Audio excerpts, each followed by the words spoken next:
Assalamualaikum warahmatullahi wabarakatuh. Perkenalkan, nama saya Dinda Wiyatining Asih, NIM 19102340017.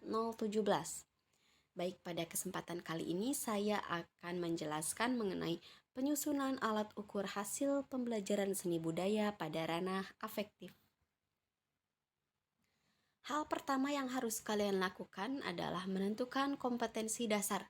Kompetensi dasar adalah seperangkat sikap, pengetahuan, dan kemampuan yang harus dimiliki oleh setiap peserta didik. Kompetensi dasar terdiri dari KD1 yang meliputi sikap spiritual, KD2 meliputi sikap sosial, KD3 meliputi pengetahuan, dan KD4 meliputi keterampilan. Baik, menentukan kompetensi dasar di sini karena saya akan menjelaskan mengenai ranah afektif, berarti masuk ke KD2 tentang sikap sosial. Lalu yang saya akan bahas di sini sesuai dengan pembagian tugas adalah tentang minat belajar musik.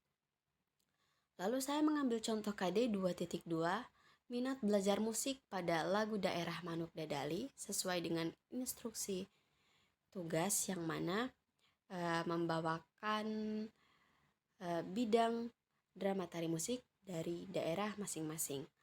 Lalu untuk 2.2.1 ini adalah indikator pencapaian kompetensi secara garis besar, yang mana adalah fokus dan antusias dalam menerima pelajaran seni budaya, khususnya pada bidang musik.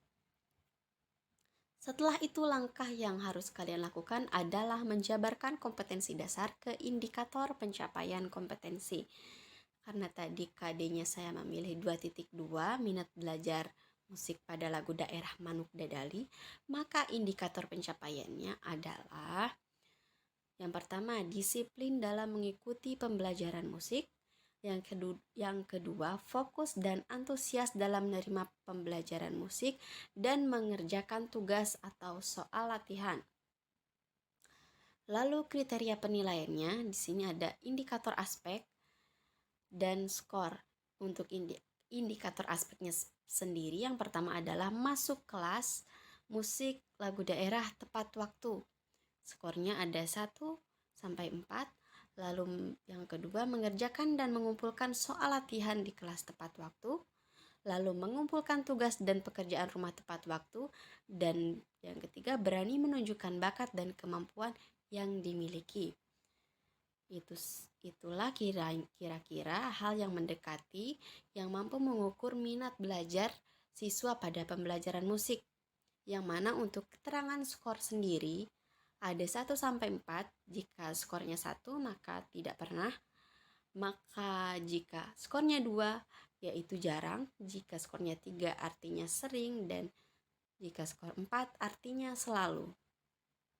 Baik, hal keempat, langkah keempat yang harus kalian lakukan adalah menyusun lembar penilaian. Nama instrumennya penilaian diri. Lalu jenis instrumennya bisa kuesioner atau pilihan ganda. Lalu kalian bisa menyusun lembar penilaian apa saja yang harus ada dalam lembar penilaian, mulai dari identitas instrumen dan identitas peserta didik, terdiri dari nama, nomor absen atau kelas, mata pelajaran, tanggal pengisian, seperti itu. Lalu untuk petunjuk penggunaan sendiri menggunakan kriteria selalu, sering, jarang, tidak pernah, atau sangat setuju, tidak setuju, disesuaikan dengan penilaian diri yang akan kalian nilai, seperti itu. Lalu langkah kelima, langkah terakhir yang harus kalian lakukan adalah bagaimana cara membuat contoh soal penilaian diri. Seperti ini. Yang pertama ada tabel pernyataan, lalu yang selanjutnya ada tabel sangat setuju, setuju, kurang setuju, dan tidak setuju. Untuk pernyataan sendiri yang mampu mengukur atau mendekati bagaimana cara menilai minat belajar siswa pada pembelajaran musik, di antaranya yang pertama adalah pembelajaran seni musik sangat menarik bagi saya. Lalu jika contoh muridnya minat pada pembelajaran musiknya sangat baik, sangat tinggi, maka dia akan menjawab atau akan mengisi kolom pada kolom pertama, yaitu sangat setuju. Lalu yang kedua adalah saya selalu masuk kelas musik tepat waktu. Hal tersebut juga mampu mengukur bagaimana minat siswa pada pembelajaran musik atau pada suatu kelas tertentu seperti itu dan seterusnya.